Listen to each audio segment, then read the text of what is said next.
అందరికీ praise the lord. 20th March ఈరోజు యేసయ్య మిమ్మల్ని చూసి చెప్తున్నది ఏంటంటే, నేను నిన్ను మరిచిపోజాలను అని యెషయా 44:21లో చెప్పబడింది. You will not be forgotten by మీ.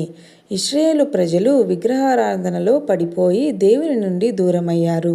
అలాంటి సమయంలో దేవుడు వారికి ప్రేమతో గుర్తు చేస్తున్నాడు, నీవు నా సేవకుడవు, నేను నిన్ను సృష్టించాను, నేను నిన్ను మరచిపోను అని. కాబట్టి ప్రియమైన బిడ్డల్లారా, మనం దేవునికి చెందిన వాళ్ళమని గుర్తించుకోవాలి.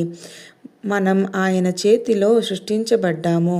దేవుడు ఎప్పటికీ మనల్ని మర్చిపోడు. మనం ఆయనను మర్చిపోయినా ఆయన మనల్ని మర్చిపోడు. చిన్ని ప్రార్థన. ప్రియమైన పరలోకపు తండ్రి, నీకు స్తోత్రాలయ్యా. నీవే మమ్మల్ని సృష్టించిన వాడవని మేము అంగీకరిస్తున్నాము తండ్రి. మమ్మల్ని ఎప్పుడూ మర్చిపోని నీ ప్రేమకు కృతజ్ఞతలు. నీ సేవకులుగా నీ చిత్తానుసారం జీవించుటకు మాకు సహాయం చేయము తండ్రి. యేసు నామములో అడిగి వేడుకుంటున్నాము తండ్రి.